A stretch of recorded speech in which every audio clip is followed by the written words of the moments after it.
Assalamualaikum warahmatullahi wabarakatuh. Perkenalkan, nama saya Diana Fadilatus Syifa dari IPS 2 dengan NIM 2221101090008. Di sini saya akan menjawab pertanyaan dari mata kuliah Studi Quran. Pertanyaan pertama yaitu jelaskan proses turun, pengumpulan, dan penerbitan Al-Quran. Pengumpulan Al-Quran pada masa Nabi Muhammad SAW yaitu selain Nabi SAW, sebagian sahabat juga menuliskan Al-Quran yang turun atas kehendak sendiri tanpa diperintahkan oleh Rasulullah. Mereka menuliskannya pada pelepah kurma, lempengan batu, daun lontar, kulit atau daun kayu, pelana, dan potongan tulang belulang binatang. Selain itu, malaikat Jibril selalu membacakan kembali ayat demi ayat Al-Quran kepada Rasulullah di malam bulan Ramadan setiap tahunnya.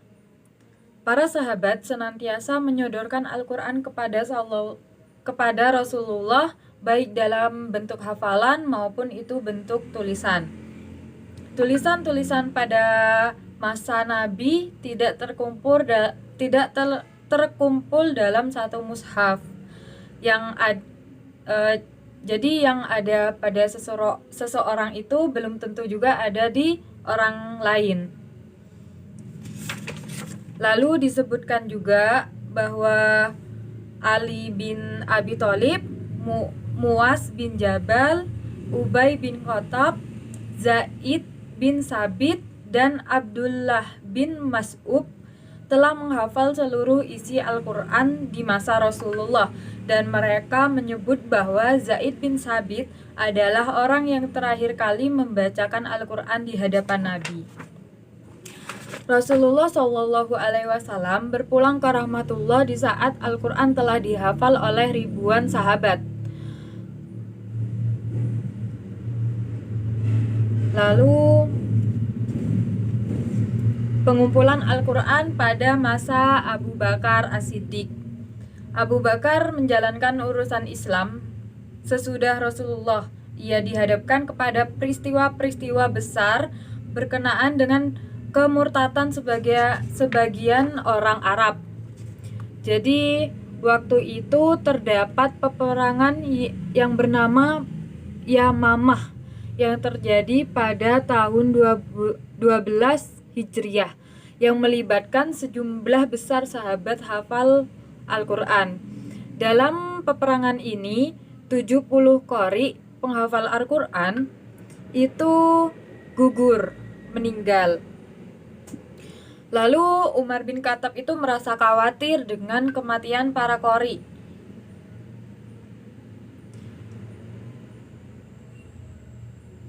Lalu ia menghadap ke Abu Bakar dan menyarankan untuk mengusulkan kepada Abu Bakar agar mengumpulkan dan membukukan Al-Quran karena khawatir akan musnah. Sebab peperangan Yamamah ini telah membunuh banyak qori, si penghafal Al-Quran itu. Di segi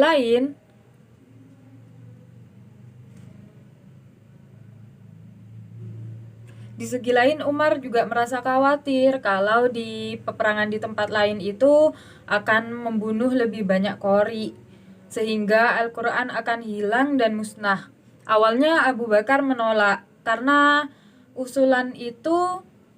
menolak usulan itu dan keberatan melakukan tersebut karena pada zaman Rasulullah itu Rasulullah tidak pernah melakukan pembukuan dan mengumpulkan Al-Quran menjadi satu.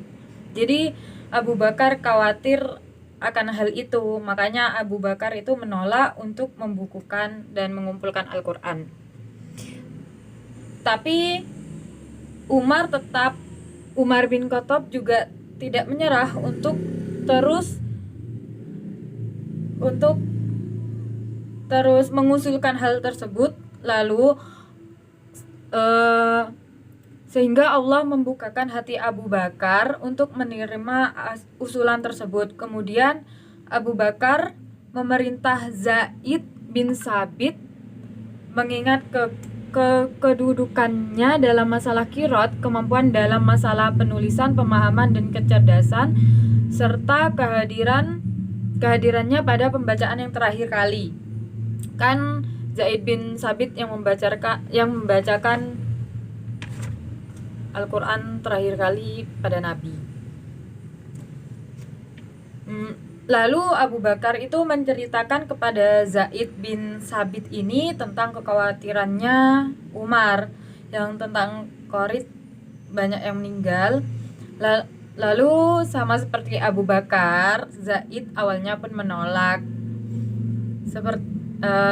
Keduanya lalu bertukar pendapat sampai akhirnya Zaid ini dapat menerima dengan lapang dada atas perintah penulisan Al-Quran tersebut.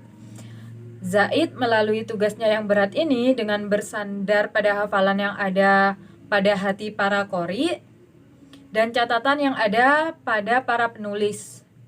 Kemudian lembaran-lembaran itu dikumpulkan, disimpan di tangan Abu Bakar.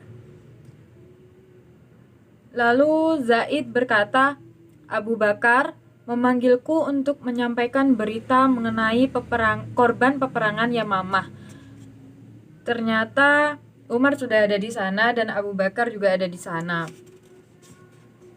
Umar telah datang kepadaku dan mengatakan bahwa perang Yamamah telah menelan banyak korban dari kalangan penghafal Al-Quran, dan ia khawatir kalau terbunuhnya para penghafal Al-Quran itu akan menyebabkan musnahnya, hilangnya Al-Quran tersebut.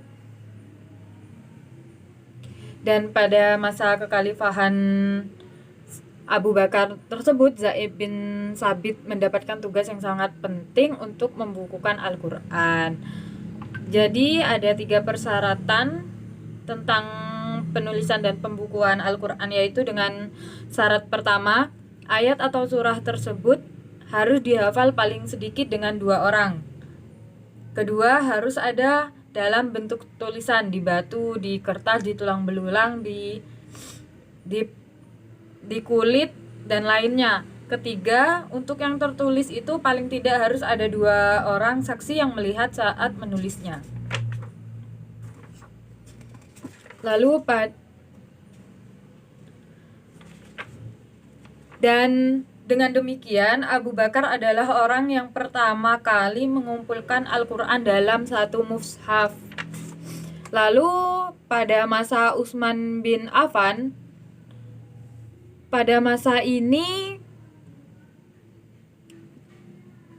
penduduk-penduduk daerah Islam itu sudah banyak yang menghafal Al-Quran dan juga banyak yang membacanya. Mereka membaca Al-Quran menggunakan bacaan gurunya masing-masing yang dianggap paling benar, dan maka jelas terjadi perbedaan bacaan Al-Quran pada waktu itu. Misalnya penduduk Syam memakai cara bacaan Ubay bin.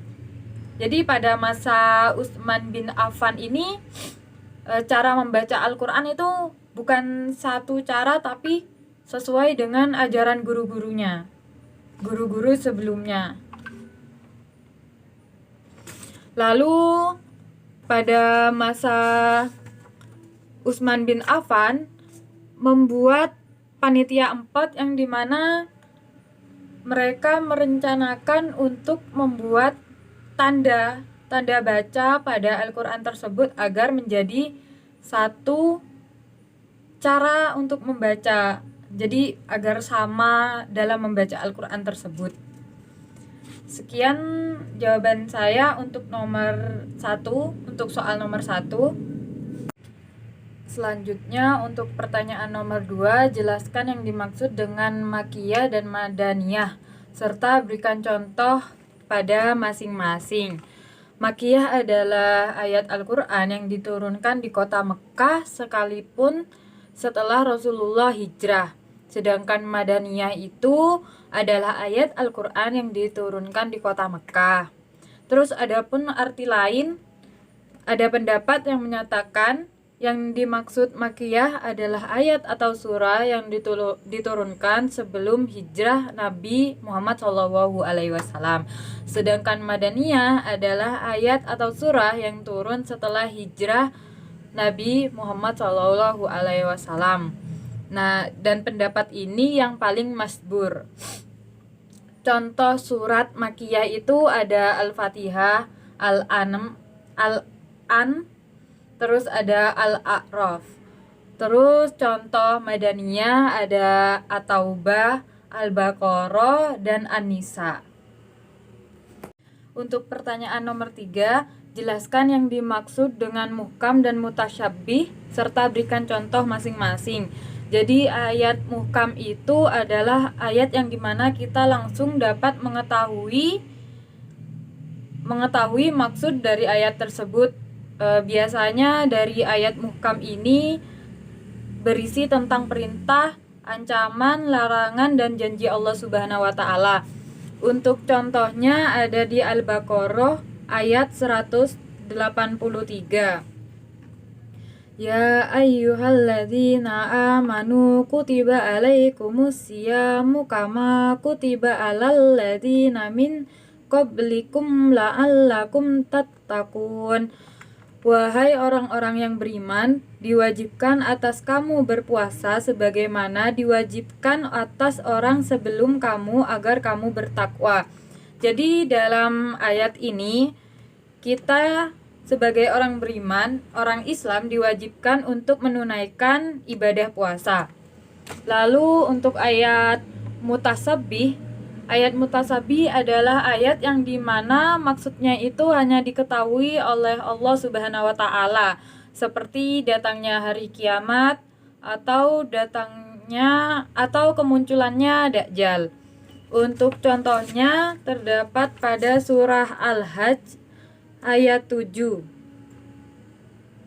Wa annas sa'ata atiyatul la raiba fiha wa annallaha yab'atsu man fil qubur. Dan sungguh hari kiamat itu pasti datang, tidak ada keraguan padanya, dan sungguh Allah akan membangkitkan siapapun yang di dalam kubur. Sekian untuk pertanyaan nomor 3. Untuk pertanyaan nomor 4, jelaskan yang saudara ketahui tentang nasik, mansukh, dan berikan contoh. Nasik adalah sesuatu yang membatalkan, menghapus, dan memindahkan. Sedangkan mansukh adalah yang dibatalkan, dihapuskan, dan dipindahkan. Contohnya itu seperti tentang revisi ayat dan hadis serta caranya. Contohnya dalam ayat pertama yang turunnya menjelaskan tentang masa iddah 1 tahun bagi perempuan yang ditinggal suaminya. Kemudian ayat tersebut dinaks dengan ayat yang turun berikutnya. Intinya seperti itu. Kurang lebih seperti itu. Sekian untuk pertanyaan nomor 4. Lanjut ke pertanyaan nomor 5. Berikan satu contoh ayat tentang kisah dalam Al-Qur'an, jelaskan. Di sini saya akan memberikan contoh satu surah yang dimana itu terdapat pada surah Al-Kahfi dari ayat 60 hingga ayat 82, yang dimana dijelaskan bahwa Allah Subhanahu wa Ta'ala membimbing Nabi Musa supaya terlepas dari kesombongannya. Ketika Allah mewahyukan kepada Nabi Musa bahwa ada orang yang lebih alim daripada beliau, daripada Nabi Musa, yaitu ada Nabi Khidir. Dan ada 3 kejadian yang terjadi terhadap Nabi Musa yang diberikan oleh Nabi Khidir, yaitu 1. Melobangi perahu, 2. Membunuh anak, dan 3. Membetulkan dinding yang hampir roboh. Sekian. Lanjut ke pertanyaan nomor 6. Berikan satu contoh ayat qasam dalam Al-Quran dan jelaskan. Di sini saya membawakan contoh ayat dari surah At-Tin, yang dimana At-Tin tersebut adalah buah tin, surah Makkiyah, pada ayat nomor 1, yang artinya demi buah tin dan buah zaitun. Ada juga ayat 2, demi gunung Sinai. Ada juga ayat 3, dan demi negeri Makkah yang aman ini. Qasam sendiri itu adalah ayat yang berisi tentang sumpah. Contohnya seperti At-Tin ini, demi buah zaitun, demi buah tin, demi gunung Sinai, dan demi negeri Mekah yang aman ini. Sekian. Lanjut ke pertanyaan nomor 7. Berikan satu contoh ayat Amsal Al-Quran dan jelaskan. Amsal Al-Quran sendiri itu adalah perumpamaan. Di sini saya membawakan surah Al-Baqarah ayat 261, yang dimana perumpamaan orang yang menginfakkan hartanya di jalan Allah seperti sebutir biji yang menumbuhkan 7 tangkai, pada setiap tangkai ada 100 biji. Allah melipat gandakan bagi siapa yang dikehendaki, dan Allah maha luas, maha mengetahui. Jadi dalam ayat ini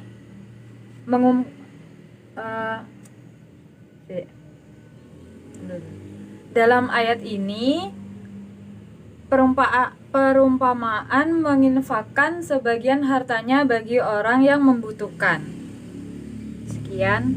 Pertanyaan terakhir, berikan satu contoh ayat beserta terjemahan, tafsir, dan takwil. Di sini surah ke-23 Al-Mu'minun ayat 12, 13, dan 14. Walaqad khalaqnal insana min sulalatin min tin summa ja'alnahu nutfatan fi qararim makin summa khalaqnan nutfata alaqatan fa khalaqnal alaqata mudghatan fa khalaqnal mudghata idaman fa kasawnal idamala man summa ansa'nahu khalqan ahor fatabarakallahu ahsanul khaliqin. Dan sungguh kami telah menciptakan manusia dari sati-pati berasal dari tanah. Kemudian kami menjadikan air mani yang disimpan dalam tempat kukuh disebut rahim. Kemudian air mani itu kami jadikan sesuatu yang melekat. Lalu sesuatu yang melekat itu kami jadikan segumpal daging, dan segumpal daging itu kami jadikan tulang belulang. Lalu tulang belulang itu kami bungkus dengan daging. Kemudian kami menjadikannya makhluk yang berbentuk lain. Maha suci Allah, pencipta yang paling baik. Tafsirnya, ayat ini menjelaskan tentang penciptaan manusia dan bagaimana tahapan pembentukannya dari saripati tanah hingga menjadi makhluk yang sempurna. Ayat ini juga menunjukkan kekuasaan Allah Subhanahu wa Ta'ala sebagai pencipta yang mampu menciptakan segala sesuatu dari yang tiada menjadi ada. Takwilnya, selain makna literal, ayat ini juga memiliki takwil yang lebih dalam. Ayat ini menunjukkan betapa pentingnya manusia dalam pandangan Allah Subhanahu wa Ta'ala, bahwa setiap manusia diciptakan secara khusus dan memiliki peran penting dalam mencapai tujuan hidupnya. Allah ini juga mengajarkan bahwa manusia seharusnya bersyukur atas nikmat Allah Subhanahu wa Ta'ala yang telah menciptakan mereka dengan sebaik-baiknya, serta menjadikan mereka sebagai makhluk yang paling sempurna di antara makhluk lain yang diciptakan Allah Subhanahu wa Ta'ala. Sekian dari saya. Bila ada jawaban yang kurang sempurna dan kurang baik, saya harap mohon dimaklumi. Wassalamualaikum warahmatullahi wabarakatuh.